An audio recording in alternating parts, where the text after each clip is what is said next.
കടന്നു പോയിടിലും അതു നമ്മെ കവിഞ്ഞിടാതെ കാത്തിടുമേ. ആഴിയിൽ നാം കടന്നു പോയിടിലും അതു നമ്മെ കവിഞ്ഞിടാതെ കാത്തിടുമേ. തീയിൽ നാം ആകിലും ജ്വാല നമ്മെ തെല്ലുമേശാതിമ്മാനുവേൽ നടത്തിയിടുമേ.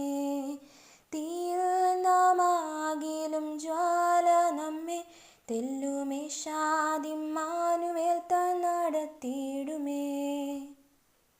ദൈവവചന ചിന്തകൾ കേൾക്കുന്ന എല്ലാ മാന്യ ശ്രോതാക്കൾക്കും ക്രിസ്തീയ സ്നേഹവന്ദനം. സദൃശവാക്യങ്ങളുടെ പുസ്തകം 5-ാം അധ്യായത്തിൻ്റെ 12 മുതലുള്ള വാക്യങ്ങളിൽ പറയുന്നത്, അയ്യോ, ഞാൻ പ്രബോധനം വെറുക്കുകയും എൻ്റെ ഹൃദയം ശാസനയെ നിരസിക്കുകയും ചെയ്തുവല്ലോ. എൻ്റെ ഉപദേഷ്ടാക്കന്മാരുടെ വാക്ക് ഞാൻ അനുസരിച്ചില്ല.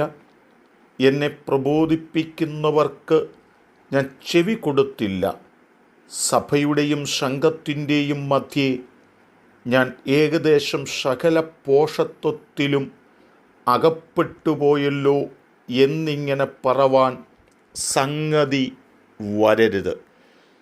ഈ വാക്യത്തിലും ഓർമ്മപ്പെടുത്തുന്നത്, നാം നമ്മെ തന്നെ സ്വയം സൂക്ഷിക്കുന്നില്ല എങ്കിൽ വലിയ അപകടങ്ങൾക്കകത്ത്, വിപത്തുകൾക്കകത്ത് നാം ചെന്നുപെടുവാൻ ഇടയായിത്തീരുമെന്ന് നമ്മെ ഓർപ്പിക്കുകയാണ്.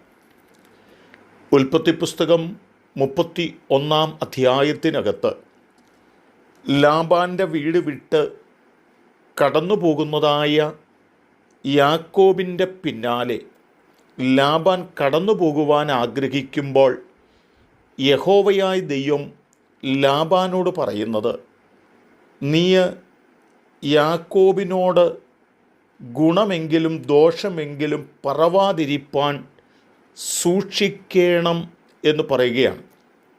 എന്ന് വച്ചാൽ, നീ യാക്കോബിനോട് അരുതാത്തതെന്തെങ്കിലും പ്രവർത്തിക്കുന്നു എങ്കിൽ, പറയുന്നു എങ്കിൽ, അത് നിൻ്റെ ജീവിതത്തിൽ പിന്നത്തേതിൽ ഒരു ഭാരമായി വരുവാൻ ഇടയായിത്തീരുമെന്ന് നീ തിരിച്ചറിഞ്ഞുകൊണ്ട് നീ സൂക്ഷിക്കേണ്ടതുണ്ട് എന്ന് ഓർമ്മപ്പെടുത്തുക തന്നെ ചെയ്യുന്ന വാക്കുകളാണ് അവിടെ കാണുവാനായിട്ട് കഴിയുന്നത്.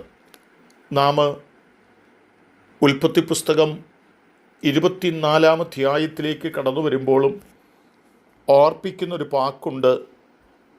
അബ്രഹാം അവനോട് പറഞ്ഞത്, എൻ്റെ മകനെ അവിടേക്ക് മടക്കി കൊണ്ടുപോകാതിരിപ്പാൻ സൂക്ഷിച്ചു കൊള്ളുക എന്നുള്ള വാക്കുണ്ട്. ചില കാര്യങ്ങൾ നാം വളരെ സൂക്ഷിച്ചില്ല എങ്കിൽ നമ്മെ അപായ സൂചനകളിലേക്ക്, അപകടകരമായ മണ്ഡലത്തിലേക്ക് നമ്മെ കൊണ്ടുപോകുമെന്ന് ഓർപ്പിക്കുന്നു എന്നതാണ്.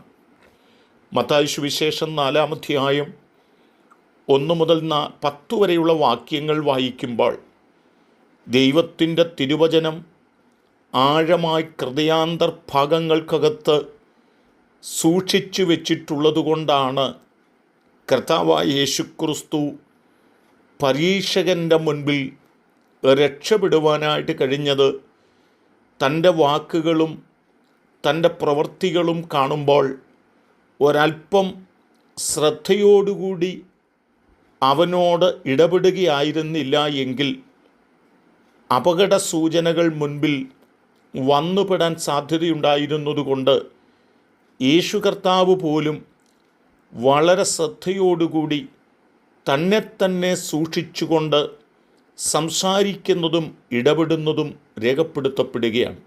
ഇവിടെ നമ്മെ ഓർപ്പിക്കുന്നത്, നമ്മുടെ ജീവിതം സുരക്ഷിതമായി മുൻപോട്ടെത്തിക്കണമെങ്കിൽ, ഉദ്ദിഷ്ട സ്ഥാനത്ത് ചെന്നെത്തണമെങ്കിൽ വളരെ സൂക്ഷ്മതയോടുകൂടി നമ്മുടെ ജീവിതം നാം മുൻപോട്ട് കഴിക്കേണ്ടതുണ്ട് എന്ന് നമുക്കൊരു ബുദ്ധിയുപദേശം നൽകുകയാണ്.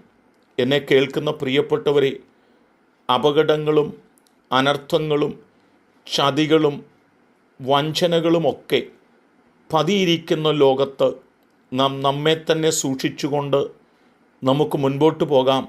അതിന് ദൈവം നമ്മെ സഹായിക്കട്ടെ. കരുണയുള്ള ദൈവമേ, ഞങ്ങൾക്ക് ഞങ്ങളെ തന്നെ സൂക്ഷിപ്പാനും ആ നിലകളിൽ ഞങ്ങൾക്ക് ജീവിപ്പാനും ഞങ്ങളെ പ്രാപ്തരാക്കണമേ. യേശു കർത്താവിൻ നാമത്തിൽ തന്നെ ആമേൻ.